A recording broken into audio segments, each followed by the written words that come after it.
এই বিডিআর এর ঘটনা হাসিনা সবকিছু জানতো। পৃথিবীর ইতিহাসে বাংলাদেশের বিডিআর বিদ্রোহের মতো ঘটনা হয়তো খুব কমই আছে। সম্প্রতি বিডিআর বিদ্রোহের সময় সংগঠিত হত্যাযজ্ঞ নিয়ে গঠিত জাতীয় স্বাধীন তদন্ত কমিশন তাদের চূড়ান্ত প্রতিবেদন প্রধান উপদেষ্টার কাছে জমা দেয়। এরপর থেকে বিএনপি চেয়ারপারসন বেগম খালেদা জিয়ার একটি পুরনো ফেসবুক স্ট্যাটাস নতুন করে আলোচনায় আসে। 2013 সালের 29 ডিসেম্বর তার ভেরিফাইড ফেসবুক অ্যাকাউন্ট থেকে দেয়া একটি স্ট্যাটাস বর্তমানে সয়লাভ হয়ে ভাইরাল হয়। ঘটনার সঙ্গে হাসিনা এবং মঈনুদ্দিন সরাসরি জড়িত। জীবন অবাক না করলে কে করবে? 28% মিল্ক ফ্যাটের অবাক করার সাথে ফ্রেশ মিল্ক পাউডার। জীবন অবাক করুক প্রতিদিন। বেগম জিয়ার সেই প্রতিবেদনে বিভিন্ন স্তরের 49 জনকে দায়ী করা হয়েছে, যার মধ্যে বেশ কয়েকজনের নাম খালেদা জিয়ার প্রায় 11 বছর আগের পোস্টে উল্লেখ থাকায় রাজনৈতিক মহলে এটি নতুন করে গুরুত্ব পাচ্ছে বলে অনেকে মনে করছেন।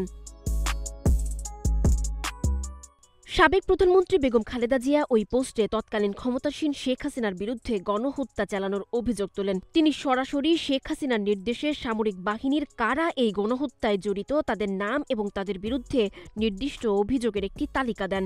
তদন্ত কমিটি করে তদন্ত থেকেও বাদ দেওয়া হয়েছে। বেগম খালেদা জিয়া তার পোস্টে যাদের নাম উল্লেখ করেছেন এবং যাদের বিরুদ্ধে অভিযোগ তুলেছেন তাদের নাম সম্পর্কে একটু বিস্তারিত জানা যাক। Major general Aziz Ahmed BGB প্রধান। অভিযোগ করা হয় যে তিনি আওয়ামীপন্থী শীর্ষ সন্ত্রাসী হারিস ও জোসেফের ভাই এবং সাতক্ষীরা হত্যাকাণ্ডের মূল পরিকল্পনাকারী।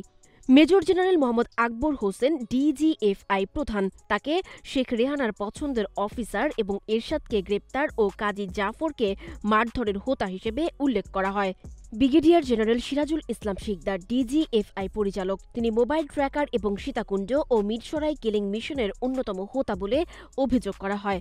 কর্নেল জিয়াউল আহসান র্যাবের অতিরিক্ত ডিজি। তাকে ইলিয়াস আলীর গুম ও শাপলা গণহত্যা মিশনের অধিনায়ক এবং লক্ষ্মীপুরে হত্যাযজ্ঞের মূল হোতা হিসেবে দায়ী করা হয়। পোস্টে আরও বলা হয় তিনি সশরীরে সাতক্ষীরা গণহত্যায় অংশগ্রহণকারী। Brigadier general Mujibur Rahman 46 brigade প্রধান। নারায়ণগঞ্জের সাবেক ছাত্রলীগ নেতা হিসেবে উল্লেখ করে বলা হয় তিনি ইলিয়াস আলী ও শ্রমিক নেতা আমিনুল গুম মিশনে অংশগ্রহণকারী। লেফটেন্যান্ট কর্নেল কিসমত হায়াত র্যাব 1-এর প্রধান। তার বিরুদ্ধে টঙ্গী সাভারে গার্মেন্টস শ্রমিক হত্যা ও নির্যাতন এবং বিএনপি নেতা সাজেদুল, ছাত্রদল নেতা ঝন্টুর গুমের অভিযোগ আনা হয়। মোফাজ্জল হোসেন মায়ার জামাতা হিসেবে পরিচিত এই কর্মকর্তার বিরুদ্ধে লাকসাম বিএনপি নেতা হিরু ও পারভেজের হত্যাকারী হওয়ার অভিযোগ আনা হয়। Lieutenant colonel Motiur Rahman BGB 26 battalion প্রধান। তাকে সাতক্ষীরা ও যশোরে গণহত্যা ও ঘরবাড়িতে অগ্নিসংযোগের বাস্তবায়নকারী হিসেবে অভিযুক্ত করা হয়। লেফটেন্যান্ট কর্নেল ইমরান ইবনে রৌফ র্যাব 10-এর প্রধান। গাজীপুরের এমপি রাসেলের বোন জামাই হিসেবে পরিচিত এই কর্মকর্তাকে ছাত্রদল নেতা সেন্টু, সোহেল, জহির, পারভেজ, চঞ্চলের হত্যাকারী হিসেবে চিহ্নিত করা হয়।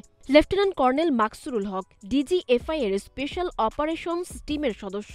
তাকে বেগম জিয়ার মইনুল রোডের বাড়ি থেকে অপমানজনকভাবে উচ্ছেদ, দরজা ভাঙা ও লাঞ্ছিত করার নেপথ্য নায়ক এবং পিয়াস করিম তুহিন মালিকের ওপর হামলা ও সাংবাদিক নিপীড়নের হোতা বলে উল্লেখ করা হয়।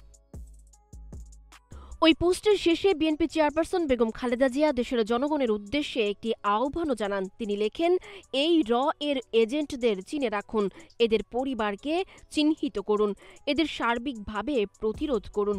বিডিআর বিদ্রোহের ঘটনায় গঠিত কমিশনের প্রতিবেদন প্রকাশের পরপরই এই পুরনো পোস্টটি আবারও সামাজিক যোগাযোগ মাধ্যমে ব্যাপক আলোচনায় আসার ফলে রাজনৈতিক অঙ্গনে নতুন করে গুঞ্জন শুরু হয়েছে।